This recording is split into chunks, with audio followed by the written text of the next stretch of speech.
because I'm not saying I'm the best joiner out there. Of course I'm not. There's people out there better than I am. There's only a few of us that can do what we can do. And I think that's quite cool. I'm Robin Johnson. This is Yours for the Making, and I'm joined by my good friend Damen Foord from D Foord Joinery. So I just literally started at the bottom, but it even started before then. I'm sweeping the floor. Yeah. If I weren't going to sweep the floor properly, they wouldn't give me the time of day. Learn how to finish a project before you can actually start doing anything. If you don't respect sanding, how it's finished, you're never going to appreciate how it goes together. This show tells the story of the makers, the people that create things, whether it's in wood or metal, whether they're artists or musicians or chefs. It doesn't matter. I'm going to tell their story. There's no joinery there. It's all window making machines. They just put it in one end and it comes out, and then all they've got to do is assemble it. In my opinion, which everyone will disagree with, they are the companies that are ruining joinery, and they're taking all the skill away from it. They're dumbing it down, and I'm basically trying to fight the other end of it and go, no, it's not that easy.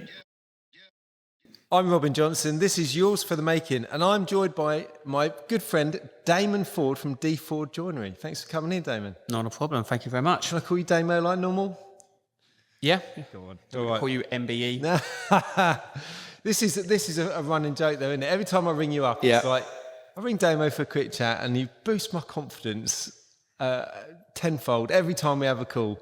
I love it, man. So I thought I'll get you on just to boost my confidence a bit more on camera. Credit where credit's due. We've had this conversation, Well, 3-4 years ago. Yeah. Where you are to basically. where you are now. 3-4 years ago, I had just shut my first business because, coming out back COVID, all the rest of it, not the best, didn't have the best run of staff. We had a great big job on that was cancelled, so it left us in a bit of a lurch. In fact, you were going to do some of the work on that job for us, weren't you? The curtain walls and things like that. Yeah. I was on the edge of the cliff and it wasn't going very well. It was basically had to shut up shop and then start all again from scratch. So learned a lot. And in 4 years, you've gone from that to where you are now, 18-month lead time, joinery shop, veneer plant, CNC plant, spray room, social media through the roof. Do you know what it is? It's because I'm a massive control freak. We keep subbing stuff out to other people and they'll be great for, there's a lot of really good subcontractors out there. We use a lot of the same people and they're great until they're not. And it's not done out of spite, but it might be that we need something doing and maybe they've snuck another job in between and haven't delivered on time, or the quality's not been quite right. Or I know that I can't ring them up and say, look, I want to drop this thing into you tomorrow. I need to pick it up the day after. Whereas if I've got it all myself, it costs a lot to get it all set up. But at least I know if I need to get something out tomorrow, I can work all through the night and get it out tomorrow. Yeah, it's like right now you've got everyone struggling because it is rubbish out there. And, last year I went from an 18-month lead time to an 8-week lead time. You've gone from 6-month lead time. 6-day lead time. to an 18-month lead time. And that's the way the world is now, which is crap. Businesses are going under daily. We both know someone who's done it recently. Fair play. Credit where credit's due. Being a lot of his luck. I don't know. Let's be honest. It's not. I don't think it's what you know in this trade. I do think a lot of it is who you know. Yeah. And I think you've managed to get in contact with the right people, which is what we all want to do, to be honest, to run a business, and fair play. I think you should be, I like how humble you are for it as well. But at the same time, I still don't know if I should be sitting here. Oh, don't mate. But I look up to you as a joiner. I really respect you. It's because I'm taller than you. You are, actually. You're one of the few. Yeah. I really respect you as a joiner. And your path into it is completely different to mine. You are joinery through and through, aren't you? Yeah. You come out of school, did an apprenticeship. Yeah. So left school, went to school with obviously Bino, who works for you. Finished school very next day, after my very last exam, I went straight into my joinery apprenticeship. And was that was a Castle in That was a Castle. They were Castle Joinery, not Castle Post Form. Next to each other. Next to each other. So I started there. It was a baptism of fire, so I didn't really know what joinery was at the time. I just knew it was wood, and that's basically it. So, I went and done that. Hated it at first, to be honest, because how old am I now? 41. So that's 25, 26 years ago. They weren't quite as kind as they are these days. You know, you got told if you were doing something wrong. Yeah. They were hard but fair on you. And yeah, if you fucked about, you knew it. And they were not going to waste their time on you if you weren't going to do it. So went home crying a few times, crying to their parents, saying, is this allowed? The old man goes, get on with it. And you're like, all right, fine. So I did, stuck with it. And I was very, very lucky. They were really, like, I was traditionally trained.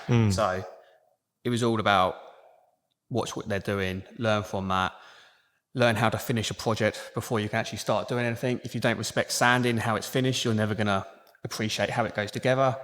So I had to learn how to sand first. And after I learned how to sand, you can do a door lining. Oh, great. Do a door lining. Once you do that properly, and it just went from there. Yeah. I just literally started at the bottom, but it even started before then. I'm sweeping the floor. Yeah. If I weren't going to sweep the floor properly, they wouldn't give me the time of day. Yeah. If you can't be bothered to keep our workshop clean, why should we bother to teach you? But it's that mentality, isn't it? And I mean, I had a similar experience in the first kind of jobs that I had out of uni and stuff in trades. It was the same sort of thing.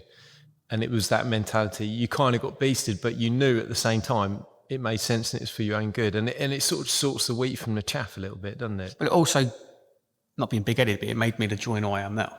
You know, the work I've done, the clientele I've got, an award-winning joinery. You know, that's because of them and the upbringing they gave me. And if things have to be done right, there is no half measures. If it's wrong, it's wrong. Yeah. It's right, it's right. If it's wrong, own up to it, start again. Yeah. And that's because of them. So I owe a lot to them for that. At the time, I didn't know it. And I've actually bumped into the guy who taught me a few times. And I said, Jesus, you were hard, but thank you. Because these days you can't be that hard on people.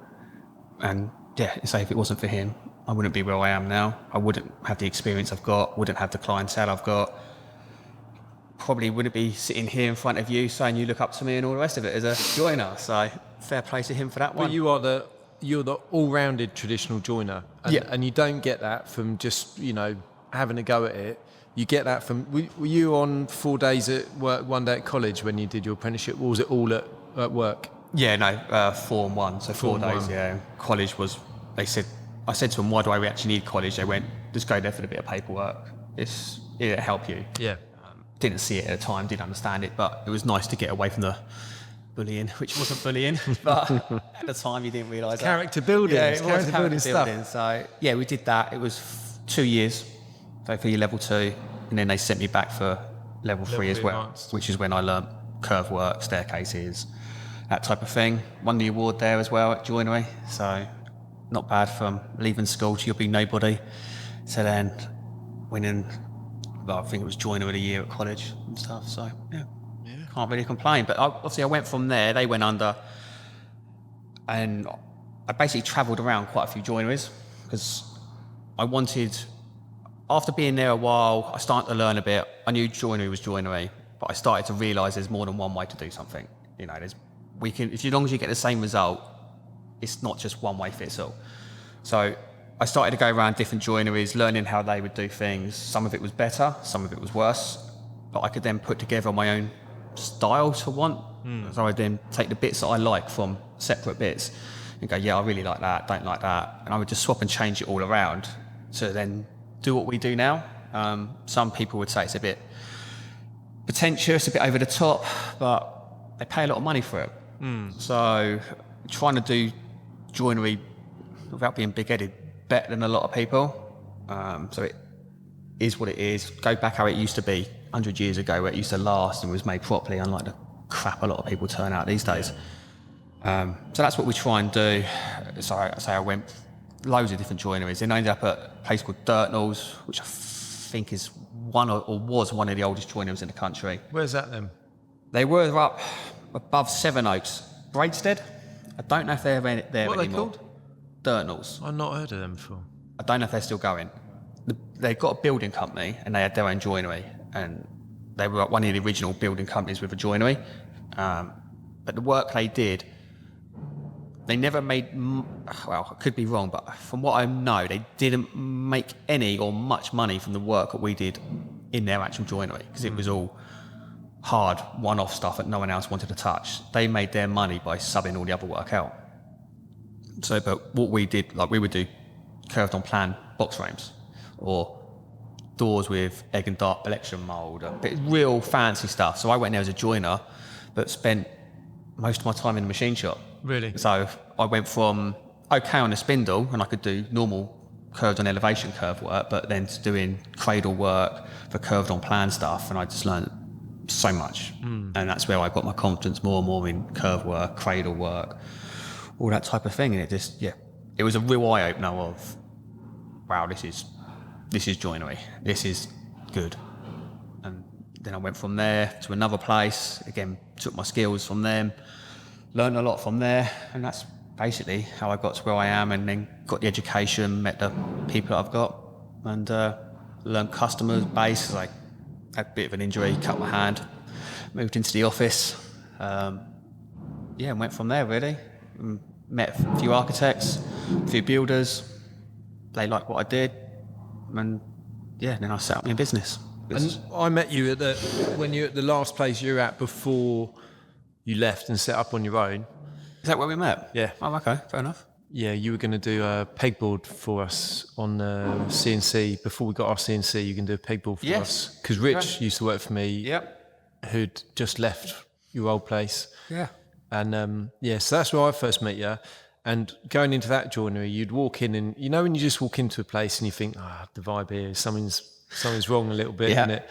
And you could kind of tell as soon as you walk in, it was like, something's not right here. Mm-hmm. And I think one by one, nearly everyone left straight away. But I could tell when I met you first of all, I was like, he's not going to be here for long. I thought you'd go and get another high-flying job, but setting up on your own. Yeah. How long ago was that now? 2018, what's that? 6 years? 7 years? 7 years. 7 years. Yeah, my dog's 7. I did it literally 3 days after it was, 7 years. 7 years. 7 years. 7 years, in June. Officially, I started my business in June. Basically, left there because they were just taking the piss out of me, basically. Don't need to. But they were owners of the business that weren't really around that much, and were kind of that's what my view of it was. And they just kind of had a manager there. The business beforehand, it used to be a company called County Joinery. It was down for like 50 years. They got hit in 2008. Was that the last big recession we had? Yeah. So they got hit then, ended up going under. A company got born from that, was called Ace Joinery. And that was the guys basically put a load of money together to buy the business and carry it on. I didn't stay with them because I didn't like the potential setup at the time, so I was like, I'm going elsewhere. And that's when I went to Dirtnells and stuff like that. And then I didn't really like travelling to Dirtnells. It was a long drive. So after a year, I went, I can't do this anymore. So I gave them a call and said, is there a job going? Yeah, thank you very much. So I went back there. So I knew a lot of them. So I'd worked with them all before. All really good people. It was actually running quite well. They had some really good work, real good customers. They got in with a company that had the Royal Warrant. Don't really know other than that what it's called. So the bill got quite big. And basically that building company went under, which means that the Royal Warrant, which protected us, got pulled within half an hour.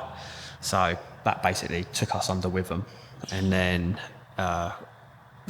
they basically sold the company to another firm, which was nice, don't get me wrong. They had a building firm. They was there now and again, but they just left it kind of to do what it wanted to, used it for their own thing. Got nothing against them as people. They were really nice people. I just wasn't very happy with how I was treated. Spoke to them, asked them to change a few things. They basically said, nope. So I said, okay, I'll go and start me a business up then. And I got told, I'll see you in 6 months when it fails. And I went, all right, fair enough. 7 years later. 7 years later, I'm still going. They've gone under and reset up again since then. So that says it all. And then obviously in that time, you tried to give me some work at the start, but I was too busy. And then we have done work together. You know, we've helped each other out with a few bits and pieces. If you've got this, if you've got that, or do what we can to work with each other. Yeah. But I've actually talked about you quite a lot on this podcast, Damo, before, because I heard, yeah, thank you. What I find really good. I mean, I think we all come up together. Do you know what I mean? Yep. If I've got stuff that you haven't got, and vice versa, quite a lot that you've got a lot of, or you had a lot of the tools that I didn't have. I'd come over and use your workshop, or we'd do stuff on the machine, CNC for you. And it works really well because we're not doing the same sort of work. Like, what I really respect about you is you stick to your guns. You do traditional joinery and you do it really well. Yep. Like, really well. It'll be how it's supposed to be. And Rich, my foreman, who you've met, is very much the same. If it's going to be done, especially if it's like conservation work or something like that, if it's going to be done, it needs to be done properly, even if it takes twice as long. Yeah. But I really respect that you stick to your guns. You do your windows, doors, staircases. That's your bread and butter. Yeah. And I've even sent people, good friends of mine. They asked me if I would make a front door for them. I said, well, I can, but Damo would be better off doing it for you. And it's good like that because I can just get on with what I want to do. I can give you a bit of work we get, and likewise, if you ever get cabinetry stuff, you send it over, whatever. It works really well, and I think that's what I really like about our relationship. Even though essentially we could be competitors, just ring each other up, go, how you doing? Yeah, getting on right. There's no sort of animosity or stuff like that. And quite often I'll ring you for advice. Go, how do you think I should do this? One of the best tips that you give me is on stairs. Your little lap tongue joint. Oh, stairs. yeah. Making some stairs for my house at the moment. I haven't done it, but halfway through doing the treads, I was like, should have done them 10 mil longer so I could lap them in, but you'll regret that, trust me. But I like that. That's a really nice little trick, which I haven't seen before, actually. So, I can't take the credit for that. It's old school. Is it? It's an old school method. Joint, like tonguing the treads into the risers. It's old school. It's not my design. I never came up with it. But for people, if people don't know, if the skills aren't passed down, they'll be lost. Yeah. And the fact that, it's an old school trick. Yeah, you've been trained by old school joiners. You worked at places that are, old school. That'd just be a given that you do it like that. But if someone goes to college now, goes and sets up in a joinery, they do one staircase a year maybe, and it'll probably be like an MDF straight run, they're never going to learn these skills. And then what happens? Well, say people don't do it because it's more time consuming. Yeah. It costs money. It costs money to do that. So people have put, I don't know, whatever the staircase costs, argument's sake, it's a $5,000 staircase. If they've got to do that, that's taking longer. So they're not making as much profit out of it. And they just go, 9 times out of 10 it's carpeted, so who cares? It's never seen. But that's when you get all your squeaking and stuff. And I made a staircase for my house, and I didn't do this, and it was the biggest regret I've ever done. Really? And I was like, I'm never from now on, if it's a solid, solid timber tread, solid timber rises, I don't bother with MDF because MDF doesn't move. But if it's solid timber, it's always now we will tongue the treads into the groove. Close string, cut string, doesn't matter. It will always be done. It's far better. I think it's better. It's stronger. We get less movement, less squeaking, put carriages under the bottom of it if it's really wide. And we've had no issues since. Okay, we won't make as much money out of it, but... Yeah, but you won't be called out for a squeaky staircase. No, but this is the thing. I'm horrendous at business. Like, I'm the worst businessman ever because I'm not out. Don't get me wrong, I want to make money, of course I do. And I want to pay myself a wage, I want to pay my staff. You want to buy a nice time trial bike and... Exactly, I want to do that, buy a few watches, go on fishing holidays and stuff like that. But I'm never going to be a millionaire doing what I do because I'm too fussy about doing the things right, doing things how they should be done and how they were done. And I might even lose money on jobs, but I can sleep at night because I know it's done right. And that's just the way I am. And people often say to me, like, once they've got my stuff on site, well, I'd have paid more for that. But you won't at first. I made an elliptical staircase, which I won the award for. I broke even on that one. And that was only because things changed. They then supplied their own timber. That was basically where they come. They used to have a forest. And there was loads of oak trees in there. They got cut down, I don't know, 30 years ago. They planked them, old traditional sawmill, all quarter sawn oak. Can't find that for love or money these days. English oak as well. English oak, all quarter sawn, all stuck in a barn. It was a literal barn find. Just went there, it's all covered in dust, old chicken stuff. And I was like, we can't use that. And then they went, have a look. And started digging around, moving all the stuff. And I was like, wow, that's amazing. All air dried as well. And it was like, yep, thank you very much. So we literally just, so it's like he said, oh yeah, because I used to, these were trees I used to climb as a kid. I'd really love it if you could make this into my staircase. Wow. And we went, yeah, okay. So we made the treads and the risers out of that. Really? So we now joke about it. Beautiful. Was it? Absolutely beautiful. We had the Mallory rays or something. I can't remember what it's called. But it's Medulla rays. something like that, yeah. Stunning. And the oak was absolutely stunning. And we joke about the trees he climbed as a kid. He now climbs every single day to go up to his from ground to first floor. Nice. And yeah, that was a learning curve. Like I charged what I thought at the time was a lot of money for it. Yeah. We realised it wasn't enough, nowhere near enough. But with, that timber coming in, a few other things, a few extras here and there, we just about broke even or maybe made a small loss. But the amount of knowledge I learned from that. And if someone ever says to me again, oh, can you do that? Yeah, I can. And you won an award for it. And you can almost write a bit off the marketing and stuff, can't you? Well, yeah, and also that was all made traditionally. We didn't use a CNC for any of it. It was all done by rodding it all out on the floor, making formers, bending all the strings round, gluing them up. So we did, I think it was 5.5 birch ply. We just laminated it up, 10 of them. So if we could only do 1 or 2 a day, or one first thing in the morning, one last thing at night, just to laminate it all up. And then it was all cut out by hand. Obviously spin like routers and stuff were used and stuff like that. But a lot of it was all, traditional methods, all by hand, no CNCs. Where most people these days, if it's an elliptical staircase or a spiral, would all be done on a CNC. But as you know, I'm not the biggest fan of CNC machines. They've got their place, don't get me wrong. And I think for stuff that you do, especially all this type of stuff behind us, I can't fault them. Absolutely brilliant. But I can't, in my opinion, I can't be classed as a traditional bespoke joinery if I run a seating machine. People may differ on that, which is fine. No. But traditionally, bespoke joinery is always made by hand, or traditional joinery machines, fixed woodworking machines, isn't it? So, I don't profess to be a traditional joinery. We can do traditional stuff now. We got the traditional machines. I know we haven't got full-sider. You keep telling me to buy one, but you save you a lot of money, that will. Quite like the over and under, but we don't profess to be. We can do doors, windows, stairs, but we've got it because we're doing a lot of furniture, a lot of like designers and interior designers, furniture designers come to us with these crazy ideas. Yeah. And I think I've positioned myself I position a business as we're the guys that you come to when a lot of other people say, no, I can't do that. Yeah. Come to us and we'll go, yeah, we can do that, but it's probably going to be quite expensive. For instance, we've done 2 chairs for 2 different designers now.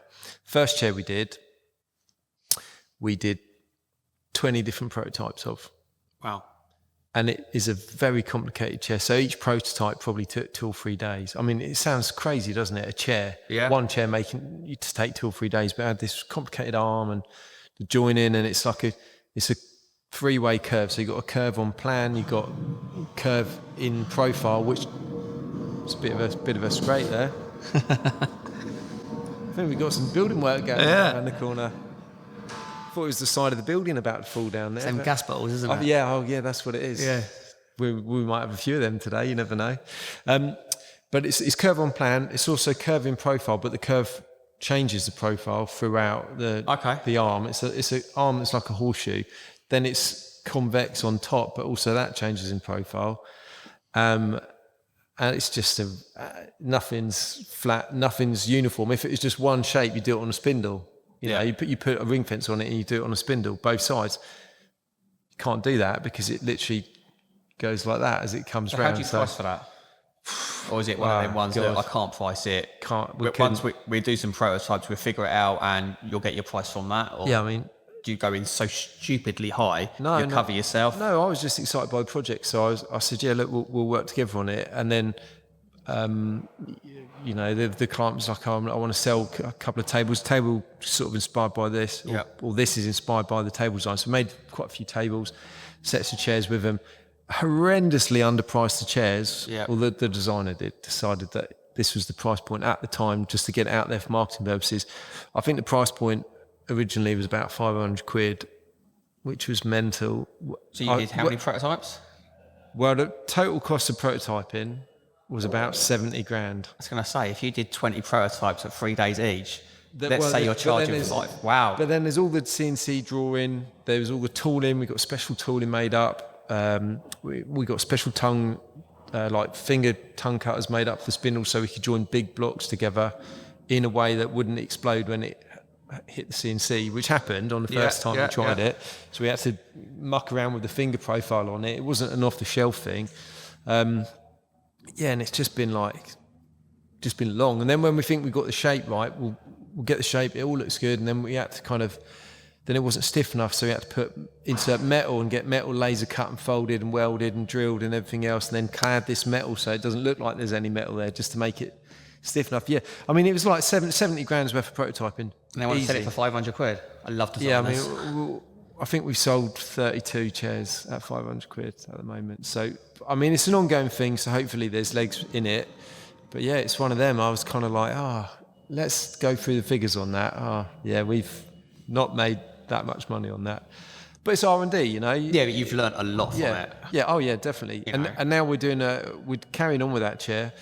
One of the reasons why I got the 5-axis CNC, because we could just do it quick now. Once we get the drawing and the program, it's a case of, we still got to spindle the blocks together, glue the blocks together, but we just put it on a machine, take it off, give it a stand up, it's done. Yeah, wow. But we can only do that because we've done the hard yards of the prototyping, and we know what we've got to do to that shape and to the joint and to everything else to make it work. Whereas if someone had just said, can you make that? And then we just do a model and cut it out in the CNC, it doesn't work. No. And that's where I think a lot of places that go heavy on CNC, we have now gone heavy on CNC, but when you go heavy on CNC from the outset, but you don't have the skills or the knowledge to understand the properties, the materials, the joint methods, where's going to be weak and strong and how you can stiffen it all up. If you just go, there's a model, we can cut that out. You're not going to have a good product. But no, they won't let how the grain goes, will they, or anything like that? And they say you have to put metal in as reinforcement. They just get the drawing, throw something on the CNC, go and sit on it, and someone falls on the floor and hits their head, and you go, that didn't work properly. Yes, that is, it's the problem with caring too much in business. Yeah. You end up having to make the project or the product or whatever it is the best thing possible, because you think, oh God, what could go wrong? Everything. So we need to make sure nothing can go wrong, and it's always going to look brilliant, and there's going to be no comeback, and everyone's going to be super happy, quite often at the detriment of your own pocket or your own bank account, because you think, I don't care if I spend the next couple of days, it needs to be right. And then those extra couple of days, often the difference between making a bit of money and breaking even, or even maybe making a bit of a loss. But that's also the difference of, because of the way you go about things, like you will put that time and effort so things are right. That comes across in everything that you do with social media. That's what I love. Anyway, thanks for coming on. That's why you bounced back from 4 years ago. Where, there's a lot of companies out there, like, I hate a lot of joiners, because a lot of what they do is rubbish. And their social media look good and they're promised the earth, but if you know what you're looking at, it's not actually that good. And they make money and they charge big sums of money for it, and people fall for it. But they'll only be they're making money quick. They're not going to be 10, 15 years down the line, because people are going to start to go, you're not what you think you are. And word gets round, where if you're the other way around, where, you're not making money, or you're making money, but not the big sums of money, you're sleeping at night, but you're going to be there in 10, 15, 20 years time, because you do things properly. You're going to build slow, you're going to get the reputation. Hence, you've got jobs abroad. My only job abroad I've done is Isle of Wight. I can't, Was your passport in date when you went there? Yeah, it was, it's brilliant, Don't know, I did actually ask, do I need that or not? But, you got jobs for, was it Tel Aviv, Miami, and that's because you do what you do. Do you know what a lot of it is? It's the same with you. We work with, nearly all of our work's repeat custom. Yeah.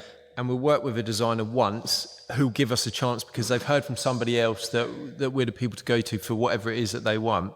We'll work with them once. I'll bend over backwards to make sure that they get exactly what they want, how they want it. We'll try, work with them, be super like, we're having a conversation earlier about designers and making changes and stuff. Yeah. A lot of joiners go, no, sorry, can't do that. And it's, it's that computer says no mentality. Yeah. But if we're actively trying to all work together to get the best outcome. And that's what everyone in the industry is trying to do generally. Designers all feel a certain way about something because they want it to be the best thing possible, and they'll make changes because they'll wake up in the middle of the night, like me or you would, and go, "I've had an idea that's going to make that better," and then they'll tell us when we've already started making it, "I've had this idea; it's going to make this thing look better or work better," and we think, "Thanks, we started making it." Yeah. Or sometimes, I know we told you that before, or whatever. Yeah. But ultimately, I look at it and think, well, they just want the best thing. They want the best outcome. We want the best outcome. We'll work together. It can be frustrating at times, but it gets us all to the same place, which is the most important thing. But I think if you can build up working relationships with architects, with designers, with main contractors, builders and stuff, who will never go anywhere else unless you tell them to because you're too busy, they'll never go anywhere else because you've got that good working relationship. And that's the most important thing that I've learned, I think, in running businesses. It's about building those relationships, and it's about, almost bending over backwards too much to try and make sure that the thing is the best, because then, that people know you for that, for making sure everything's as good as it possibly can be. And we both know joiners and joinery shops that they get a picture, they'll do it how they want. If it doesn't go right, they'll go, "Oh, it's not my fault." Yeah. And then they come to people like you and me afterwards to sort it out. They say it's having relationship is what I'm the same as you. I work with 10 people. I work with one architect firm up in London. As far as I'm concerned, they're the best architect firm out there. Me and architects don't really get on. I'm not going to lie about it. A lot of them out there will draw it, which is fine. But then it looks pretty, but it doesn't necessarily work. And when you try to explain to them, look, I can get close to what you want, but I need to alter a few things. That's what I've drawn. Make it happen. It's like, right, but it's not going to work. And then they just don't talk to you. And you're like, okay, so what do I do? Ends up having you butting heads or something. The ones I tell them they're called Holden Ford and they're in Wimbledon Village, and they are amazing. Like, we've been working together for a long time. There's a lot of mutual respect between us. Sometimes they would actually go, "Oh, we're thinking of doing this. What do you reckon in this drawing?" Yes, perfect. But sometimes we get into a job and all of us have overlooked something, which happens. And we're like, right, but everyone wants to stop. And you go to them and go, right, how do you want this to happen? And instead of going, well, that's your issue, you're the joiner, sort it out. Right, a lot of them do. That's what I'm paying you for. They will generally sit down with you, listen to you. You both bounce ideas off each other and you get the result, and things are done properly and really well. And that's how it should be. But a lot of them aren't like that. A lot of them are like, "No, I'm the architect. That's your job. Get on with it." And that's why we work together, and we work really well together. And we keep coming back to each other. And they've always, we've been working I worked with them at a previous company. They knew I was going out on my own, and they came with me. So you poached them. Nice. They came to me. I didn't actually tell them. They found out. Right. They rung up the firm and said, "Oh, where's Damon?" "Oh, we set up his own place." They had my phone number. They rung me up. "Here, you out on your own. Do you want to work?"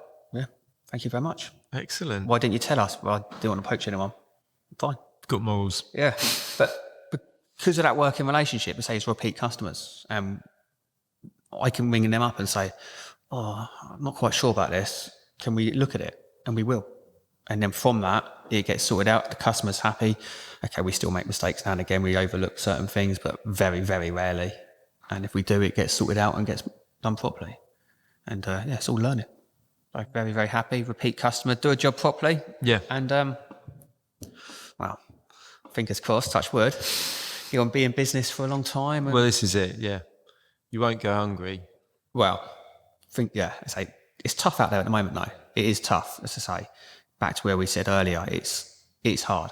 But even speaking to architects, some of them they've got work, don't get me wrong, but not like they used to. Builders haven't got work like they used to. Joineries haven't got work like they used to. Electricians, I think main contractors. All trades. All trades. Do you know, where the spray booth is over the other side, there's a little bit of yard where scaffold firm rent a bit of space to keep their poles and stuff. Last summer, there was nothing. There's maybe 2 or 3 boards and a few bits of fittings on this whole big yard. And I was asking the landlord, what are they doing with that? Can we build another unit there? And he said, no, they're keeping it. This year, I saw yesterday, they built what looks like, it looks like a scaffold village. It's about 20, 30 foot high, boards on all the walls. It looks like some sort of thing out of Mad Max or something, but they built a whole camp with roof on it, everything, and stacked all the tubes. They said they got 1 job on at the moment. Yeah, it's crazy. 1 job. Yeah. It is mad. And so, I don't know what it is. Is it a cost of living thing? If it's people have gone for a mad splurge of getting all the work done and now they're deciding that they don't need it anymore, or it's uncertainty in the... I don't know, because some of these people are really good at what they do as well, like really good. And you're like, why are you quiet? Just timing, isn't it? So we're quieter than we normally are, because we work with a few people, but generally, as soon as one goes quiet, the other one's busy. And it just keeps going round and round in a circle. But we've had it where 4, 5, 6 of them are quiet all at the same time. So you're like scratching from the other 4. And then we approached other people. Oh, the bicycle picking's a bit quiet at the moment, trying to add to our book, a few more fingers in pies. You either don't hear back from them, or we've got abuse from one of them. If you're that good, why are you advertising for touting for work? Okay, interesting. And it's just, but everyone's in the same boat. But you are starting to advertise in a different way now, aren't you? Yeah, I wouldn't say advertising. We're trying to... Yeah, but you don't advertise, but for people that don't know you, it's hard to find you. Yeah, that's done on purpose. Because I try to work just with my same people all the time. And I only like working with people I know, because we know each other, we know how we work. So my website's good, but it's not done so any Tom, Dick or Harry can find it. It's more of a profile, so architects and builders that I work with can show to their customers. Reason being is top-end, really good joiners are really hard to come across. And so last year we had so much work, it was unbelievable, but we started to struggle a bit, because I won't just employ anyone. They have to be good top-end joiners, and because I can't find them for love nor money, we just concentrate on who we work with so we can try and give them the best service ever, which is why most people can't, and that's done on purpose so I don't get inundated on can I have a front door. I'd rather put all my time and effort in one customer I know I'm going to get repeat work from, where general public, as much as I do work for the general public, don't get me wrong, I'm only going to get 1 job out of them. And so that's why I tend to not focus on them, because I'm going to get 1 job, and it's a lot of hard work for that a door, a window, where if I can just get repeat customer time and time and time again, don't get me wrong, I have the odd one where I do a window at a time, so it does work, but I just purposely try and hide myself away. It's there, don't get me wrong, if you say Joinery Eastbourne or something like that, we come up. And we come up before a lot of others. So we are out there, but it is hidden a little bit for a reason. But you're going to raise your profile now because you're starting a new venture, aren't you? Yes. Well, it's going to do 1 or 2 things to us, isn't it? So start a new venture, you're doing a bit of YouTube, bit of filming, some videos, putting them out there, but it's what I like about it is it's showing the process. It's showcasing what you guys do and how you do it. Yeah. And it is those things that we just talked about, the traditional skills and the little methods of doing it. And, I like your videos because it's how to do this thing properly. Yeah. And it shows a difference, because if you can say to your client, or your architects can say, look, we've got this joinery A, let's say, and they're 50% cheaper, or we got joinery B, D Foord.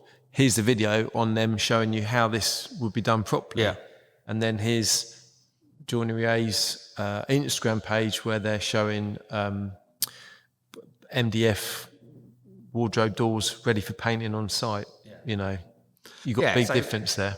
We've gone down that route. 1, took a bit of inspiration from yourself, social media king, podcast king, and I thought, well, let's try and dip into Robin's world and see if we can be a bit more Robin. And but no, most people I work with, even though they spend money, they don't actually understand what joinery is. Yeah. They just think it's a bit IKEA or Argos, whatever. You just buy it in off the shelf, pre-made. I'm just a middleman. And I get that quite a lot. And it's like, well, why are you spending this sum of money with me if this is what you think I do? So we want to try and build people's confidence and actually highlight what joinery is, traditional bespoke joinery. So we're very new to YouTube. Don't get me wrong, it's building organically and hopefully it's going to grow, and videos and whatnot get better as we go. And we're announcing it next week that we've got YouTube. We haven't done it yet. We wanted to get a few background videos up. One's about me and how I got to where I am, similar to how we spoke at the start of this. Second one's a look around my workshop, because most people don't actually realise I have a workshop to do what I do. So I don't actually understand how they think I do what I do. And then it's just going to go into, one of them's a time lapse of windows we've already done, made, had sprayed up, and it's us fitting them back up and then being glazed. There's another one of just a cornice being made. And we're just putting one up next week, which is a arched oak door with raised and fielded panels. Lovely. So that's going to be a 3-part one, and it's starting off with us rodding it out, all traditional, and then going through the processes. So, and the idea is hopefully to, like you said, if the architect or someone wants us for work, the architect can show, oh look, this is what they do, and they hopefully will have a bit more of an understanding of what it is we do, what goes into it, and hopefully that will make them feel more confident about us. But also, even if people aren't using us for joinery, they go into other places, they might start to know, actually, I've seen this actually somewhere else. This isn't how it should be done. I'm not saying my way is the right way, because there is more than one way of doing things, but I'm hoping it might just show a process where people can be a bit more aware of how things should and shouldn't be done, and leave us all a little bit more accountable. Really, that's the plan. And we're not aiming to be the next big thing or anything like that. It's just more of a portfolio of showcasing what we do, because no one wants us to sit there and look on your phone and go, oh look at all these videos of how good we are. So they want to do that from the comfort of their home, they can do. So it might work, it might not, but there's a lot of room for growth on it. We've put a few videos on, people to start looking at it. Then I'm hoping from that we might start getting comments, and we then can start, right, this is what people do want to see, this isn't what they want to see, or, oh, I like how you've done that, can we do a more detailed video on how we've gone about it, which we will do, if that's the case, if that's what people want. Might have to come and have a video around your empire so people can see what you've got. Be a long video, don't Be a very long video, I think that could be interesting, because it's not all about me. I'm a bit like yourself, you get a lot of people in to showcase what other people can do, and I think it's good to showcase that we work together. We're rivals, but we're not rivals. We can work together, we can go out cycling together and that. We don't have to be rivals. We don't have to swimming, running. Right, hopefully swimming. We'll see what happens there.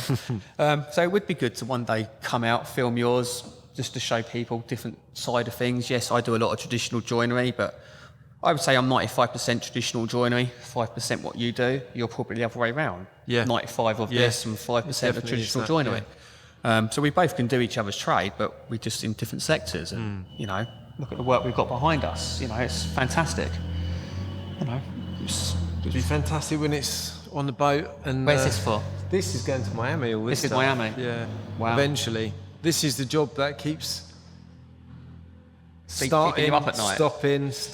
Stopping, being told we need it and it's a big rush, and then we get on it, throw everyone on it, and then they say, oh, actually, stop doing that. Can you do something else for us? And then we've done that other job, and now they're like, oh yeah, we think we want it, but we're not sure. It's a bit ambiguous. So, this is our new veneer workshop, but there's no veneer equipment in here yet, because we've got half a joinery package in here, and the other half of the joinery package is up, in the CNC unit. So it's kind of, this is an in-between one. It's going to look great when it's done, and I can't wait to see it in situ over there. I'm not fitting it, but... Have you actually been over there, though, and seen it? No. You won't actually get a trip out there? Not sure. Take you out afterwards or anything like that? No, I doubt that very much. Wow. But I might go and have a look. At least I got to go to the Isle of Wight. The other ones I've been to, all the other ones we're doing, I've been out and surveyed and stuff, but we just went off drawings. And this is all freestanding. Nothing's in nothing's in alcoves or Fair enough, yeah. or kind of apertures or anything like that. It's all fixed freestanding stuff. So we give them our drawing, they say, yeah, great, sign it off, make it, and we get on with it. Do so they give you like social media photos afterwards when it's all done? no, so we'll have to either lift them off theirs. I mean, some people do actually, but Yeah. not sure if these guys will or not. But I just share when they'll put their stories out. I just share the stories on my stories and stuff. But I'm in honesty not great at social media. I mean, this is podcast is different. And of course, being on tellies, it sort of helps. But says you with the TV, TV programs, but and I'm 40,000 followers on Instagram. All I do is turn up and talk to people and glue some stuff together. Must be nice being that easy. Yeah. Wow. Glue some stuff together in the back of a little blue van, but for the telly anyway. But I should be much more on it about posting all of our stuff, all the finished projects and stuff like that. I mean, I can't remember the last time I put a post on Instagram, and we've probably done a dozen projects since then. Yeah. Because I'm so caught up in the next one or the next thing or booking guests for the podcast or whatever it is that I just forget to take a photo of it. Bino is brilliant. He'll take pictures of everything, and a lot of that actually comes down to the fact that we don't, same as you, a lot of our stuff supply only. Yeah. So we'll send it there wrapped up, and that'll be the last time we see it. It's really hard. People say to me, "Why don't you ever get finished photos up?" I never see it. Yeah. Most times we finished, people don't want us in their houses. Yeah. We're not allowed. I very rarely ever meet a customer. I just work with a main contractor or an architect. So I very rarely meet a customer. And once it's all done, I can't just go and knock on their door and go, "Oh, I made your doors and windows. Can I take a few pictures?" Come and have a look. They're like, "Go away." Yeah. But no, so how did you get into the TV then? What made you for someone at, I've been doing joinery as long as I have done. As you said, you come from a slightly different way into it. Was it something you just accidentally fell into? Did you pursue it or? No, not at all. So two things happened kind of a couple of years apart. One thing was my friend Dan was a TV producer. I was teaching at the time, school teacher at the time. And he said, I'm doing this TV show, young, dumb, living off mum, I think it was called. Interesting. And he said, it's basically these teenagers and it's like a competition thing or whatever, but there's this task, they've got to find someone who's kind of deserving of some help and do something for them. And this kid has found someone down in Sussex, West Sussex somewhere, and they're going to do their house up for them, do their flat up for them over a weekend. Can you help? He knew that I was kind of handy and doing bits and bobs and stuff. I said, yeah, sure. So I went and did that, and I roped a whole load of mates in, and we spent a weekend I think it was over maybe even Easter weekend or something, just doing up this flat. I think it was Little Hampton, somewhere like that. Like for a the TV changing show. rooms thing. Essentially, yeah. But it was just this teenager was just deciding what he wanted and would come in and go, oh, yeah, do that. It was a bit annoying because he wasn't really getting involved with it, and me and all my mates were just there painting and laying carpet and that sort of thing. But they filmed that, and I thought, it was quite fun, actually. And the producer on that show, she was saying, oh, yeah, you're quite good at this. You should get involved with more stuff. But at the time, just about to have kids, had a fairly good job teaching and stuff. Yeah. And then when I left teaching, I set up my business, set up the first business in I don't know if it's 2013 or 2014. Probably 2014 was when I left teaching and set up. That's 4 years before me. Yeah, and then I'd been pretty much from day one. How did you go from, that's a bit of a jump, teaching? Well, it wasn't actually, because I was the head of DT. So I was basically managing loads of woodwork and metalwork projects. Yeah. I'd got all my welding tickets, and I've been put through loads of metalworking courses. Before that, I was cabinet fitting. I was fitting kitchens for Wix and MFI. Yeah. MFI, that shows my age, shows our age. Yeah. They're long gone now. So don't say that. But yeah, I was fitting kitchens with mate. I'd always worked on building sites. I would always, built new builds and stuff with builders, been labour and things like that. And I just, my dad had taught me how to use tools in the workshop when I was about 3 or 4 or something. So I'd always been pretty handy. And I've been learning, I'm passionate about woodwork and joinery. I've been learning all the joints and the hand tools and stuff like that, and making the kids at school make little boxes with dovetails and all that sort of jazz. So I was kind of into it. Nothing like the level that you were at the time, or that that I am at now. But I was just into it. It was just what I like doing. So I left teaching and I was kind of building, but not just doing renovations, but I was making all the furniture. I'd make all the kitchen. If I was going to renovate a flat, I'd make the kitchen. I'd make the banquette seating. I'd do all of it. And that was like the first business was essentially a small, very small main contractor. And we got a few commercial jobs as well. We did a few shops, did a few restaurants, coffee houses, that sort of thing. But we'd make all the joinery in-house, had a smallish workshop and building machines up kind of one by one. And it was almost like that the building side of the business was paying to fund the joinery, and when I could afford it, I'd buy a new machine or upgrade a machine and kind of stepping up the ladder like that. And then after the kind of COVID zoo failure, I had a few months where I was kind of like, what am I going to do? And then I looked through my books with like a fine-tooth comb and realised that anytime we had a job on site, the labour that I'd allocated for site was normally about half what we'd actually spent there. Transport and travel was always way more. There's always loads of problems, staff on site, you can kind of manage them. And I thought, actually, where we've made money is when we've just made something and given it to someone else to fit, or we've made it and then it's something fairly simple that we've gone and fitted. I thought that what customers would want is someone that they can go to and you do everything for them. And a lot of residential customers do want that. But with that comes all the headache of managing all the other trades, making sure those trades are good, like plumbers, electricians and stuff. I'll tell you a story, right? Before I asked your brother to do, your brother's an electrician. I asked him to do a job. He's too busy. So I got someone else to do the job. We made this beautiful solid oak kitchen, all floating, all really, really nice. And I had done the polished plaster on the walls, really beautiful polished plaster. I've gone really carefully around all the back boxes and stuff like that as well. It was really nice finish, all finished. Plumber came in to do electrician came in to do second fix, changed the back box round. He looked like he'd used a claw hammer to take that back box out. It was just like, there's holes around it. I came back in here, put the front box on, like the socket plate or whatever, and there was 2 holes either side. I was like, what's going on here then? He said, I had to change back box, I had to knock the other one out. I'm thinking, great, but that's like I don't know, 300 quid a square metre finish that I've taken 3 days to do, and now I've got to do the whole wall, because you can't just patch that stuff in, you've got to do the whole wall again.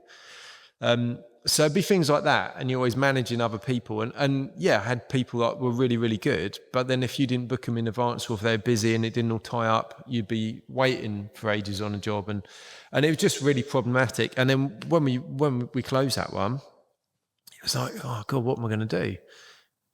But what became apparent was where we did well was when we were doing stuff in the workshop that we were giving to other people to fit, or it was a product that, like a piece of furniture that then you just deliver and that's it. Yeah. So I just went kind of all in, doubled down on that, and on doing that. And we'd luckily, same sort of thing, we'd already made a few bits for a couple of people, and I rang them up and said, look, I'm starting again. This is what I'm going to do, but this is all I'm going to do. I'm not going to, come and do your whole house or anything like that. But if you want a piece of furniture, or if you want this, we'll just do that.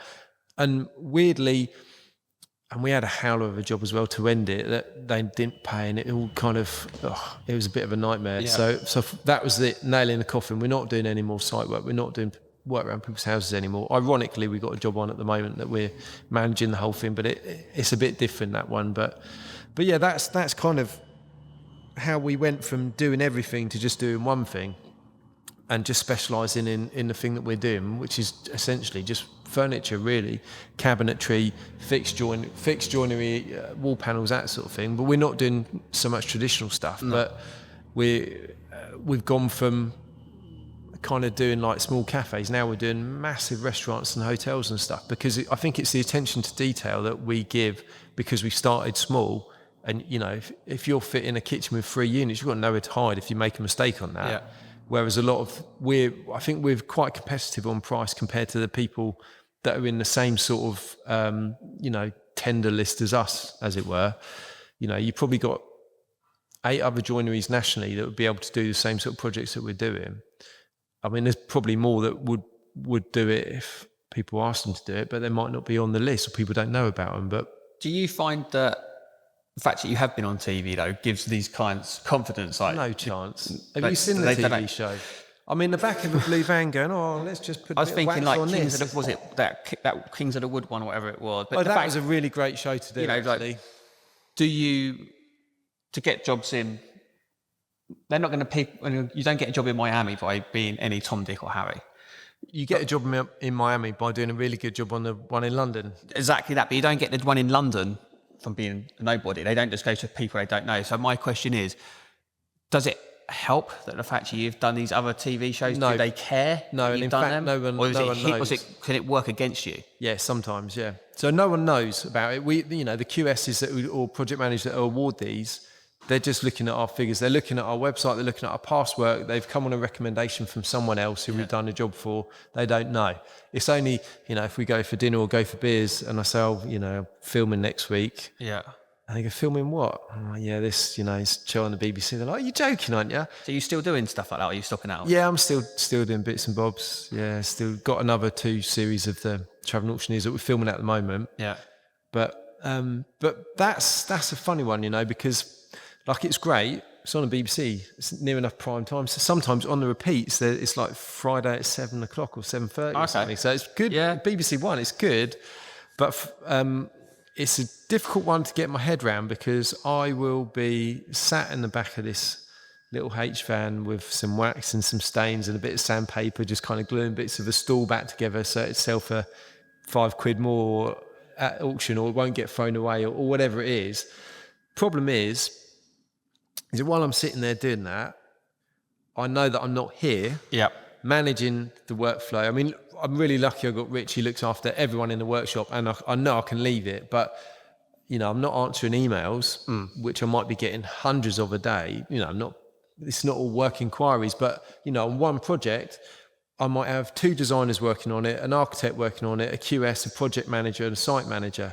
And there might be, quite easily, if you've got 5, 6, 7 people involved in an email chain, and they start bouncing emails back and forth, I'll have my coffee in the morning and I open my emails and there's 120 emails on there. Yeah, and 5 of them are for you to answer and then getting angry at you going, why aren't you answering these questions? Exactly. Okay. So I'm kind of sat there waxing my stool and thinking, maybe I should be here. Yeah. I don't know. It's a hard one, but then, it's a good show to do. It's good publicity and all the rest of it. And like all things on telly, you do one thing and it might lead to somewhere else, maybe. It's a fun show to do. I quite enjoy doing it. People are nice that I do it with. So, it's not like Kings of Wood was a great show. Yeah. I really enjoyed it because you get to go and, have total control. I could go there, make something that I wanted to make for someone who's given me a bit of a brief and, making something new. Yeah, the workshop's pretty limited. It's mainly sort of hand tools and stuff, but it's fun and there's a bit of pressure and everyone's super nice. It was in the woods down in Bewley. It was really, really good. Yeah. But yeah, I got dropped from that after the first season. So, so why not? Why? But I'm over it. No, it's fine. It's there's many reasons I think, but I guess I wasn't exciting enough for him, Damo. Fair enough. But say you've got the time put into this now. You want another one? Yeah. So I don't know how you balance it all, to be honest. Having the right people. Yeah. And I know we talk about this quite a lot. It's a lot of it is about having the right people. When I grew, before we imploded, I remember you standing over on my mezzanine looking down at my staff and going, what is going on here? Yeah. I had 2 guys just stood there reading a book. I think I was standing there for about 20 minutes, me and you talking about something upstairs. I hadn't seen them do one. Yeah, however long it was. I hadn't seen them do one piece of work at that time. I know. And I hadn't really picked up on it because I was so busy doing everything else. But I think that the 2 or 3 people that were like the key to me being able to do other stuff other than just sitting at a computer or managing everyone or being on the tools all day. Don't get me wrong, I still do bits of those things, but I'm also got time to do this. I've got time to go and do TV stuff. All got time to go and meet clients in London for lunches that cost me loads of money, but then you get the job after it and stuff. And that's how it works a lot of the time. Well, I'm the same. It's a Thursday. My workshop's working, but I know that when I get back there later on, things have happened. Bet bloody happened. I've got no doubt. I'm 100% confident that things will be. It's because you've got the right stuff. Yeah, I've got the stuff. I think one of the reasons why we went under was because we had the wrong stuff, and it was still getting paid decent money, but they weren't putting the work out. Yeah.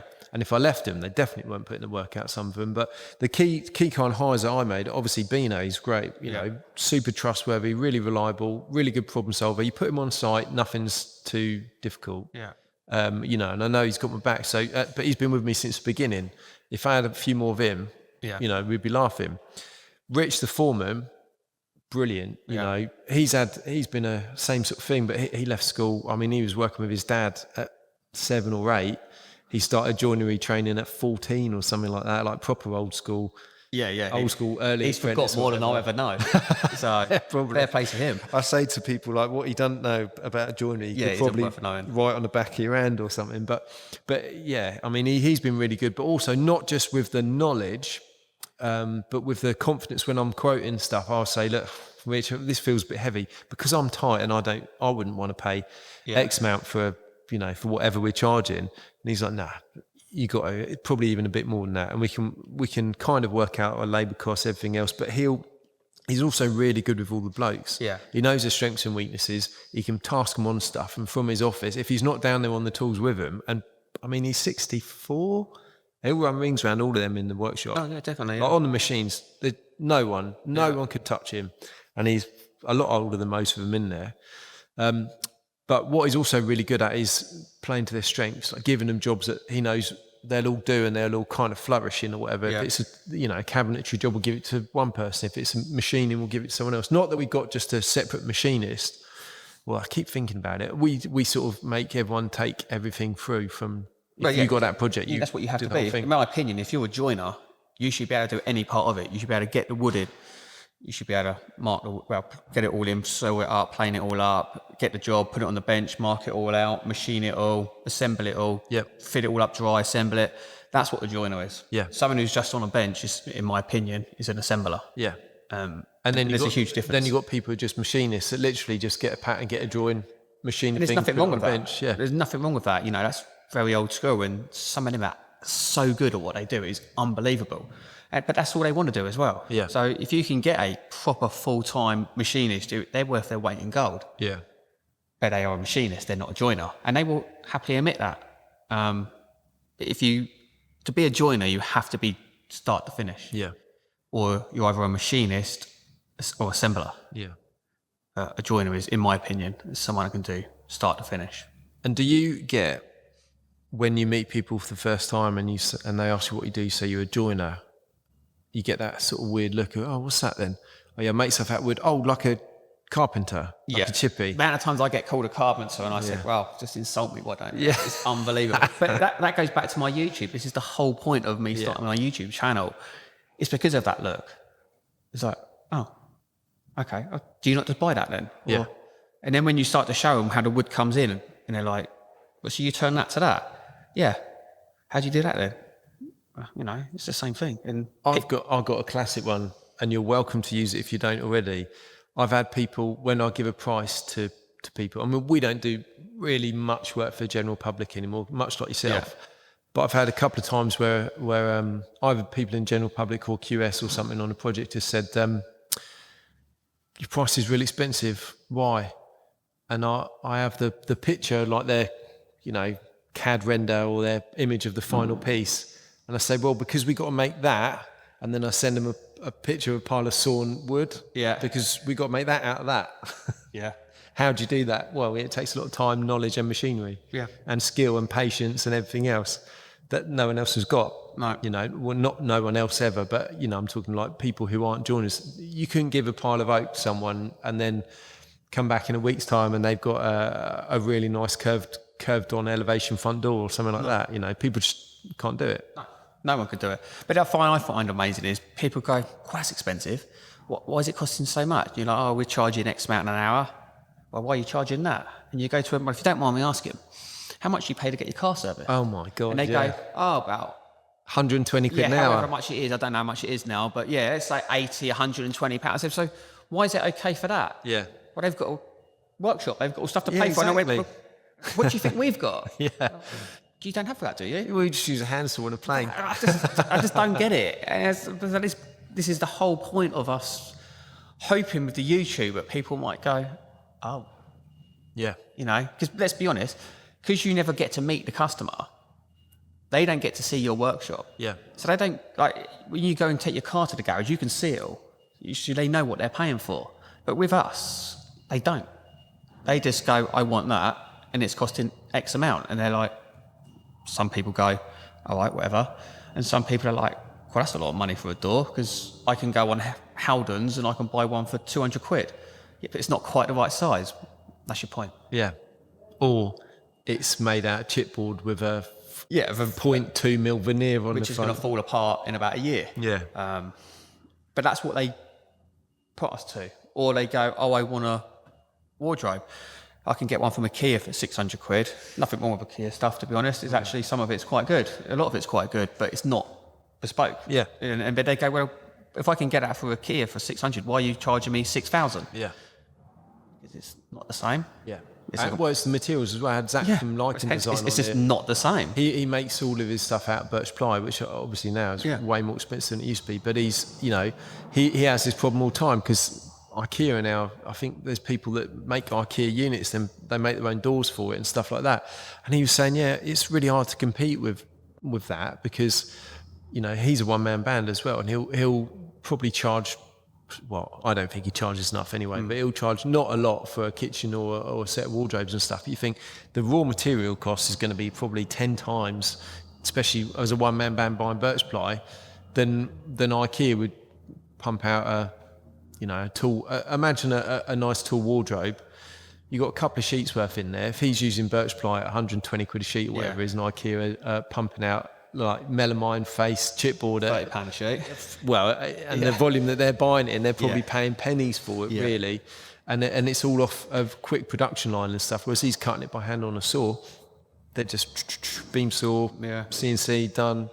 Don't even have to assemble it. No, it's all done for you. They just put it on a CNC machine. It downs it all in. They put some stickers on it. Yeah, put some stickers on. Send a see-through bag out with some instructions and stuff. There we go. Thank you very much. But he's saying, the marketplace he's in is kind of almost competing a little bit with that. And you think, God, there's no. Here comes the digger. Yeah. There's no competition with that. No. You can't compete with that. So, I think for the average customer, and for me as well, if I was doing my house up, if I was, buying my first house, and I was thinking, I'm going to get a kitchen, if I didn't know how to make one, I'd definitely look at IKEA or someone like 100%. that. And go, great, I can have a kitchen for $6,000, $7,000, whatever it is. But then you go to the complete different end of the spectrum where, we was working on a job recently. It was obscene amounts of money. I can't remember how much the kitchen was, but it was obscene. And don't get me wrong, when it was all done and the doors and the face frames were all on and the worktops were on, it actually looked really nice. But beforehand, the amount of money they charged for this and what it was made out from, it was made out of oak MDF, but the MDF was a cheap standard MDF. And we're talking into the hundreds of thousands, this kitchen. It could at least been... How do you go with a veneer on it? Yeah, even if they said, you can't buy it like that, you're charging that much money, go and just buy the sheets and get them veneered anyway. Exactly. Or if you didn't want to use that, it could at least be in birch ply. And then veneered that way, and then put it all on. But it was like, and it was obscene. And I looked at it and went, I could have probably done that, saved them £100,000, and I probably still could have made £100,000 profit out of it, doing it like they've done. Wow. And in that scenario, as far as I'm concerned, they would have been better off going to IKEA. Because they would have saved themselves hundreds of thousands of pounds. For the same sort of thing. And they'd have basically got the exact same thing. The only difference was the carcass was MDF and not chipboard. Yeah. But in this scenario, I was like, actually, the chipboard melamine might have actually been slightly better than what they've got, because it's a kitchen. As soon as that gets wet, and some of this is going right to the floor as well. It's not like it's off the floor. Yeah. It's just going to get in there and it's going to blow. But I was like, wow. And they're charging obscene amounts of money. I bet I know the company that it is. Probably, as well. But I won't be saying no, any names. You can't say it. But a friend of mine, if it's the same company, a friend of mine had a kitchen by a similar company, well over 100, I think 120 grand, nice island in the middle, marble was good and everything. And I made some doors for him, dropped him off at his house, had a quick look round, and I was appalled by this kitchen. And he said, no, they're sending someone out. They send someone out to hand paint it all after it's gone in. I thought, They better be, because this is literally shonked in. Yeah. Some of the cabinets weren't even square. Drawer boxes weren't square. Like the dovetails had massive gaps in and stuff. You could tell it's just like, what has gone on here? And they're very highly regarded. Oh yeah, definitely. Yeah. It's obscene amounts of money. And the quality wasn't there. If you knew what you were looking at. Do you think that's a curse for people like us? So can Yes. you go to someone's house and go, when you walk in, an old Victorian place, your mate's just bought an old Victorian place in St Leonard's, you walk in, the first thing you look at is a front door and go, oh God. But if it's old and it's Victorian, it's probably amazing. Yeah. Well, yeah, maybe, yeah. But if it's modern, yeah, it's a huge curse. You look in, they got sash windows with spiral balances. Yeah, I refuse to make spiral balances. Pet hate of mine, they are. I hate them, but... Do you know what? I had a tool rep come in, not the one we were talking about earlier, another one from a bigger German brand, who came in and was trying to sell me spindle tooling. Oh yeah, I know you mean, yeah. And he said, with our tooling, you can get someone off the street and train them in a morning and they'll be able to make sash windows. No, they won't. Apparently, he said, so-and-so joinery's doing it, so-and-so. He named a couple of joineries, bigger supply-only window joineries over in Kentway. I was like, are you joking? He says, yeah, no, they take people in, they've never got any experience, they show them how to use the spindle and how to do all this, and they can assemble. They can make a sash window in less than a day using our tooling. I said, well, I'd love to have just the sashes or box sash in a day using our tooling. And I was like, no one can make a box sash in a day. Even if you were given all the bits to do a box sash properly, it's going to probably take you at least a day to assemble. The old rule of thumb they used to say was 2 days. That's days. Before it got 2.5 days. Yeah, a day for the box, a day for the sashes, half a day just for finessing and stuff like that. Now it's gone up because of the way it's changed, but no way. I don't care how much tooling that they've got. And if they can, I wouldn't go anywhere near it. But he showed me all the tools, and it is, basically you take your square edge, you do a few things on the spindle, you have 2 spindles set up, you do a few things on the spindle and it all bangs together. But this is what worries me, is that all traditional skills will be lost. We do, when we interview people, we have them here for a trial day. They pass the interview, next stage of trial day, and we set them a task. And anyone who's watching this is going to come for an interview. I'm giving the tricks away here, because normally it's a surprise. Do your prep work. Yeah, we'll give them a drawing and we'll give them a load of bits of software. And the drawing's basically just a sash. Yeah. Just a sash. And we think, with everything, we give it all to you. Yeah, you've got to section it out. We'll give you a load of sawn stuff. You've got to section it. You've got to work through every machine in that line. You've got to saw it. You've got to dimension it. You've got to plane it, thickness it, and then chuck it through the spindle, profile it, whatever. We also not trip them up, but we get them to do it with a franking rather than a haunch. It catches a lot of people out. No matter people that don't know what that is, unbelievable. This is it. Yep. And we always ask, you know what franking is? Oh, yeah. I tell you what, that one task, making that sash, some people have done it by lunchtime and it's perfect. That was Richard that told you to do that, wasn't it? Yeah. But I said, well, you need a task. He said, I've got a task. Yeah. I've got a task. And some people have done it by lunchtime and it's like spot on. They've been really, really good. Other people get to the end of the day and they haven't even put the frame together yet. And then I had one bloke come in for a second day. He's like, please let me come in tomorrow and finish it. And I was thinking, I'm not going to offer you the job. He's like, I just need to come in and finish it. So he'd done a whole day on it, came in the next morning, done a whole day on it. It's had 2 whole days just to make the sash. Yeah. Still, it was like Picasso drawing, but this is the whole thing about it. And that tool company, as far as I'm concerned, they're ruining this trade because you're just encouraging shite, basically. There's no skill to it. No. So the skill's been lost. Although you can make loads of money if you're getting Tom, Dick and Harry off the street, paying them minimum wage and knocking out a window a day. Yeah, it sounds amazing. But you've got the big window firms that there's no joinery there. It's all window making machines. They just put it in one end and it comes out, and then all they've got to do is assemble it. That's not joinery. Okay, they make loads of money out of it, and fair play to them. There was a place for it. Yeah. There's definitely a place for that type of joinery. But there's also a place for what we do, which is very, very different yet again. But in my opinion, which everyone will disagree with, they are the companies that are ruining joinery, and they're taking all the skill away from it. They're dumbing it down, and I'm basically trying to fight the other end of it and go, no, it's not that easy. You can't just beat any Tom and Dick and Harry off the street. You know, I could pull someone off the street and go, right, do this.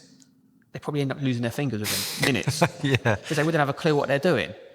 You know, and I don't want to invest into hundreds of thousands of pounds into machinery just to dumb it down. That's not what we are. That's not what joinery is. That's not how they did it. When I'm not going back when they used to use plane all the timber up by hand and use plough planes for doing all the mouldings and stuff like that. Okay, we can come into the modern century a little bit and use spindles and rip saws on planers and stuff. I'm not that caveman with it. But me and Rich talk about this a lot with our apprentices. Because he said when he was apprentice, you had to plane it up by hand. They wouldn't let you near a machine until you could do it Use by your hand. winding sticks and all that. Yeah. And we keep saying, maybe we should bring that back for our apprentices. Maybe we should make them do it all by hand. They do at college, don't they? When I did college, bits and bobs. we got given a bit of timber at college. You had to face edge it, use your winding sticks, and then plane it up to size. And then from that bit of timber, you then had to start with a half flat joint and all that type of stuff. And that's what we had to do at college. So if they're not even doing that, what's the point of college these days? They're doing bits and bobs. Yeah, I've heard that they're giving them all prepared. I don't know if it's true or not, but the timber's actually pre-prepared for them. But you're just dumbing it down again. The whole point is you need to learn the basics, the hand skills to do stuff. If you can't do it by hand, like machines are there as a luxury. Let's say something happens and you can't use that machine. That's what your hands are for. Exactly. If you can't do it by hand, what's the point? Yeah, if we have power cut, what am I supposed to do? Send everyone home? Yeah. You know, or let's say okay, don't get me wrong, unless you're routing out strings, no one wants to be drilling them all out and then using a hand router and stuff like that. It can be done. You can do it. That's how they used to do it. Drill it and chisel it. Yeah, that's how they used to do it years ago. Okay, you just go, okay, right, we're just going to buy a new router and that. But you have to be able to do it like that still. Yeah. Because if you can't, and that was the whole mentality right at the start from how I was taught. Until you can do it by hand, you are not allowed to use a machine. Yeah. End of story. Tom down there works for us. He was one of Rich's first apprentices, or early apprentices. He spent a year sanding. Yeah, so I know. A year sanding. And then, because he mucked the first job up, so Rich was like, no, sorry mate, you're back to sanding. And he literally spent a whole year sanding before he was allowed to do anything else. Yep. And he said he was getting to the point where he was going home, like you said, going home crying. And it got to the point where he's going to quit, and then Rich said, I'll put you on this one now. And then he just flourished. Yeah. He's one of the better ones we got down there, but he's really an apprenticeship. Level 1's a year, level 2's a year, level 3 might take you another couple of years after that. Depends how keen you are and if you can get all the evidence together. But really, I'd say joinery apprenticeship, to go from kind of not really having any skill to being even like call yourself a kind of a full joiner, I reckon it's at least 5 years working in the trade. I won't at take least. anyone on with less than 5 years experience. Would you take apprentices on though? I've tried it, they don't work for me. We're too small. We're only a small company, and that's because I can't find the right staff. And I've tried 3 times now, I've tried apprentices. Most of the time, they've just got the wrong attitude. Yeah. So they don't work. But even some of the right attitude, we're just too small. It just takes too much time. So I've just said, look, we just can't do it. You need to go elsewhere. Someone who can give you full-time one-on-one training. We're just too small of a company to do it. As I say, we have tried it, but we just can't. If we had the right person, we probably would. And a lot of them seem okay at first. And then they go, I want 30 grand a year. Like you've been here 6 months. And it's like, well, you're not going to get 30 grand a year yet, mate. We've had this. And you're already. Like, well, my mate is. Well, go and do something else. Yeah, he works at Asda. Yeah. And, and I get that minimum wage, all the rest of it. But it doesn't work. We get paid less money for a reason, because we're learning a trade. And you have to persevere and you have to want it. It shows the passion. And I don't know about you, but I was on 50p an hour when I started. I think I got 40 quid a week. 50p an hour. And it was, but I stuck with it. Oh, actually, it'd be the same. Yeah, I got 40 quid a week. So that it 8 was times 5. absolutely ridiculous. But I did it. Just think if you paid someone that money now. But minimum wage it took me, what is minimum wage these days? It's like £10 plus or something, isn't it? Something like that, yeah.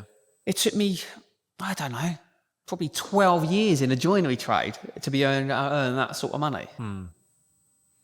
I can now go and get it stacking shelves. Yeah. And that's why, for me, apprenticeships don't work, because they want that money and you're not going to pay them that money because they're just making so many mistakes and costing you, which is fine when they're not getting paid hardly any money.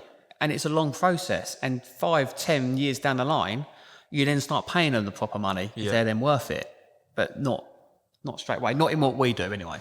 What we found is that we pay the national apprentice wage for the first year as per the government guidelines, but I think that's about half minimum wage. Yeah. And a lot of, I mean, it certainly sorts the wheat from chaff. You tell who's in it for, for the love of the trade. And they only last a year because then they want more money. And you go, I'm sorry, I can't pay you that. Or they go, I don't want to stay here on this sum of money. Yeah. I want that money now. But you're not going to get it, mate. I mean, we've had it before. We get to the end of the, I think the last one said, I think I'm going to be finished in April. And I said, yeah, cool. Well, when you finish, I'll put you up to minimum wage. Yeah. Or like follow the adult minimum wage, even though you're not there yet, sort of thing. But then didn't quite finish by April, so he'd had to finish in July, August time or whatever. But then he still expected the pay rise, even though he hadn't finished the course yet, and then quit. It's a passion. This is different to any other job. It's a passion, and you have to be passionate about it. You have to want to do it. It's almost like some people class it as art to me. I think you just have to look at it different to any other job, really, in my opinion. What's your favourite thing about joinery? Probably. Wow, don't know. I'll tell you mine. There's no better feeling when you've made something really, really good. And reaction? Especially I don't get to see the reaction. But when you've made something really, really good and it's sat there in the workshop before it goes out and you have that, that's done now, that can go out. Or if you go to site and you see it after it's fitted in, which I very rarely get a chance to do. I think mine's got to be turning something from a pile of dust, a pile of wood, a pile of sawn timber or weighing the edge or something it comes into a finished product. And that ability to be able to do that, and then when you deliver it or when people come in, wow, have you done that? Because we have someone that works next door to us. He comes in quite a lot and he's just like, he's good for my ego, actually. How like you say I am for yours, he's good for mine. Because he just walks in and goes, geez, that is art. How have you done that? How can you do that? And then there's that reaction from people is like, okay, that's pretty cool. So when you're even having a really bad day and it sucks and you actually hate what you do, but you have someone come in and give you that reaction, you're like, okay, fair play. Thanks for that. Appreciate that. And it's just knowing what I can do with my hands and knowing that there's not many of us out there. Because I'm not saying I'm the best joiner out there. Of course I'm not. There's people out there better than I am. But there's only a few of us that can do what we can do. And I think that's quite cool. You're definitely in the elite. I like to think I'm in the top few percent, but there's still people better out there than me, which I like, because I've been doing it, say 25, 26 years, and I'm still learning, and I still find ways of doing things better now. And I think if you think you know it all in this trade, you might as well give it up, because you don't. You're never going to know it all. And I'm pretty sure Richard, who's been doing it 50 odd years, or however long he's been doing it, would say he still learns today. Yeah. We have conversations all the time where I'll come up with a different way of doing it because I haven't been through that traditional. Yeah, you don't try to overcomplicate it. Sometimes it's the best way. Or haven't been told and drummed into me that's the way you do that process. I'll look at it and go, oh, maybe we can try like that. And he's like, oh yeah, I suppose that would work. Yeah, how did I not say that? Yeah, because you've been told from a young age this is how you do it, and you have to do it properly. Whereas we can be a bit flexible, and there's no rules for stuff like this. A designer comes to you and goes, that's what it is. We just got to make it work. There isn't you need to have a rail and a style that size and that size. It's just, try and make it work for them from their drawing. What do you find the hardest thing about it? Staff and customers. Staff. What, finding stuff or dealing with stuff? Finding the right staff. Like, if you can get the right staff that have the same passion and all that as you, it's easy. Yeah. No problem whatsoever. But I find customers, which is why, again, I have repeat customers. I only work with a few customers. I find them hard work. I find it hard sometimes because it's an actual product and it can be absolutely amazing. And then you've done it all, you go home and it's just absolutely just shit itself and just twisted itself. And you're like, okay, I best go and redo that then. That timber wasn't, and it was just, or you get halfway through something and there was something unexpected in the timber you just didn't know about. And you're like, okay, that hurts. That's quite frustrating. Have you got a moisture meter? We don't. I tell you what, I bought one, and I'll tell you why I bought one. We bought this kiln dried oak from, the normal supply that we were using.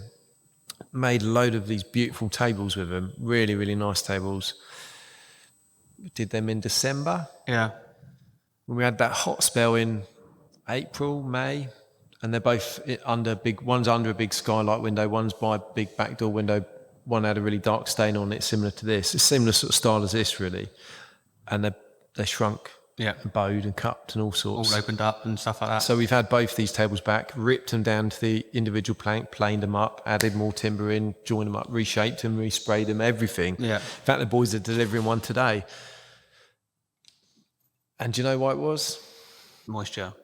Yep. And even when we cut these planks apart, put the moisture meter in, they're like 14%. Yeah. So we had to then dry them out before we put them back together again, even in the individual. So now we've got moisture meter. Every board that comes in, bang, check it. Yeah. And if it's not within the tolerance, don't use it. Yeah. Well, we use a lot of engineered now for doors and windows because we was having so many problems. Like since COVID, we was having so many problems with movement. Grandis engineered. Yeah. I might move to Sapele engineered though because we're getting hit more and more on U values and we get a better U value out of Sapele engineered than we do out of Grandis engineered. Oh, okay. So I might be moving to that. Mates, I mean, it's crazy. It's like that much timber. The section timber would be like 2 inches, 2 inches squared. Don't get me going on U values because let's be honest, in my opinion, U values only work when it's all shut up, but most people have their window on the latch for airflow, which negates U values. Or trickle vents or something like that. It's just so annoying. But that's probably my biggest bugbear. Sometimes timber itself is quite annoying. Even though I love it, and we try to do most of the things we can. Like we had a job, like now we do raised and fielded panels and it's painted, it's all done in tricoya. Where if it's oiled, we have to do it in timber. But now we do it in tricoya because we did a door, went up to London, no issues with it. Self-facing, they painted it black. Like, and then all of a sudden, like you said, all the joints just opened up. Yeah. So we had to then went, never had that happen before. Okay. So since then, every single external door or internal door, they would be if it's a flat panel or raised and fielded and it's painted, we'll all be in tricoya. Just laminate it all up. And we've had no issues since.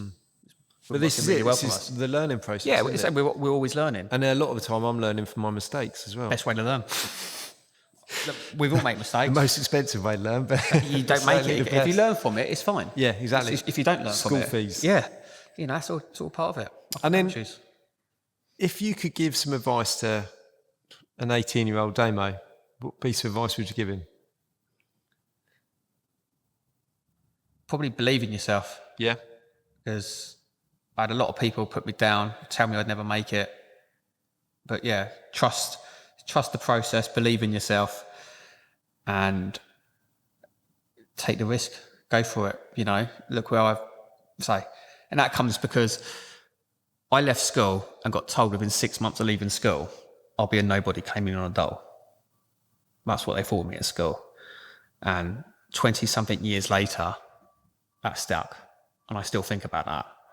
Because, you tell a 16-year-old lad that's quite hard. So because of that, I think at the same time, that's given me the drive to get to where I am, to owning my own company, doing work for Royal Household, winning awards, because of stick your fingers up at them and go, yeah, shows what you know. But I would have said, stick with it, believe in yourself, and you work hard, and it'll happen. But trust the process, basically. That's probably what I would have said. Good advice. How about you? Don't be a teacher first. Yeah, actually, I probably would say, but then the way that I've come into it, I think, is probably accounted for the way that we've gone with it. Yeah. Maybe I think if I'd have gone to college, actually, I do think I probably would tell myself to go to college, get the formal training straight out of school. But at the same time, the life experience that I've had by doing the different jobs that I've done and stuff, I think has probably accounted for the way that I'm able to deal with customers and meet people and take the risks and stuff, because I've done a lot of different things. But yeah, I probably would say go to me, I'd say go and get formal training, and also don't be afraid of taking more risks. I know that sounds fair play. Wow. Yeah, I know that sounds Jesus. but I would say take more risks, because really, yeah, definitely, because whatever you think, however bad you think it's going to get, it's never going to get that bad. Never going to be that bad. Right? You can always start again. I've started again. You can always start again. You can always just go, yeah, you know what? It's a mistake. Start again. Whereas I had that fear of losing everything, and then when I did kind of lose everything, start again, it's like, actually, you know what? Yeah, we can. Fair play on that one. So yeah, take more risks. Take more risks, and don't be afraid of making mistakes. No, I was like, you have to make mistakes. I agree with that one. That says a lot, because you've put them on the chopping block a few times. Well, they've been chopped once or twice. But. So to say that, to take more risk, that's interesting to hear. Maybe so I need what's to take next some for advice. D Foord then? Obviously the YouTube, when Hopefully it'll be launching soon. That gets launched next week. So we put the teaser out this week on the social media. Even though it's already out, this video's up there. It's being announced to people next week. I think, in all honesty, it's get through this year, because this year isn't great. I think we get through, if we can survive this year, which I'm sure we will do. I'm not that worried about it, but it's still at the back of my mind. And then hopefully the YouTube will kick off, that'll start giving people more confidence, and then hopefully, yeah, we just keep carrying as we are. I want to move workshops, but it's not a good time to move workshop at the moment. It's not. I need the whole world to pick up a little bit before I invest moving workshop, because it's a risk. We're not busy enough. We have not got enough work. Okay, some people say it's a good time to do it because you're quiet. Yeah. Because we're quiet, the cash flow is not what it used to be. So I don't want to risk that yet. But my aim is to move into a bigger workshop, probably just maintain where we are. I like where we are. I don't want to I want 4 full-time really good joiners on the bench. I've got 2 at the moment, and myself, but that's not including myself. I want to find 2 more, move into a slightly bigger workshop, get a couple more machines, hopefully land a couple of real decent jobs, and just hopefully just keep giving people decent joinery, keep having repeat customers. And if I can do that and have a little bit of money left in the bank at the end of it, I'm happy. Yeah. I say I'm not doing this to get rich. I'm doing it to give people the right product and at a fair price, and pay myself and my staff a half decent wage. And if we can do that and everyone's happy, and the VAT man leaves me alone, I'll take it, to be honest. So it's not much. Long may it continue. Yeah, I've not got a dream of being a multi-millionaire or anything like that. It's not me. I'm just quite happy plodding along and getting somewhere in life and doing what I do. Go out with my dog, do my triathlon, ride my bike, and just be happy, really. Well, there's a lot to be said for that. Yeah. So, and when you're a multi-millionaire, I might come ask you for some money, and I go, "Oh, I should have taken a bit of advice off you." I don't think you want to take money advice off me. No. No. I don't know. Well, this is like, I was having this conversation with someone else earlier today. It's like, yeah, we've got all this stuff, we've got all this big machinery and stuff, but it's because we'll get to do one job and it will seem like a really big, expensive job, great profit and everything else, but then we'll buy a machine to do that job a bit better. So at the end of that job, you end up breaking even, or maybe not quite breaking even. Have you found that everyone thinks you're a multi-millionaire? Why? Because I've got... Yeah. Everyone thinks that I am. Everyone's like, "God, you must have millions." Why? Because I basically took loads of loans out and put everything on the line to set up a business, but I've literally just paid off. I tell people why I'm not a multi-millionaire, because I spend it all on machines. Everyone thinks, because you've got machines, you must have so much money to afford to do this. Yeah. No, you just took a risk, and you took loans out and finances out all on the same day, so they don't show up on each other. You just rolled the dice. It doesn't make you a millionaire. But that's what you got to do. But that's what everyone thinks. Because you've got 4 workshops and all these machines, God, you must be living life. They look at your bank account and go, "How are you £5,000 overdrawn every month?" You're like, well, this is why. Because I've got an addiction to buying the machines that make me do the job faster, or allow my guys to do the job faster. So So where can everyone find you, Damo? What's your website? Just D Foord Joinery. And Foord is F-O-O-R-D. F-O-O-R-D, D Foord Joinery. That'll come up on YouTube. It's just D Foord Joinery again. And Instagram exactly the same. Excellent. So nice, easy, D Foord Joinery. For doors, windows and stairs. Doors, windows, stairs, roof lanterns. Oh, of course, yeah. Love a roof lantern. Haven't done one for a while, but anything in wood we do really. You know, traditional, high end. If someone wants to give me a multi-million-pound job, they're more than welcome to. You know, I'm not going to say no to it. As long as they're nice people that don't want to, you know, beat me down for it. Happy days. Just want to work easily, do a fair job. And I'll vouch for that. I can give you a good appraisal, Damo. You've always done good work, fair price. Thank you very much. The work's of exceptional quality, so long may that continue. That says a lot when you've got all this behind you, doesn't it? I'll take that. So thank you very much. Well, no, thank you. Thanks for coming on, Damo, and all the best. Thank you. Have a good one.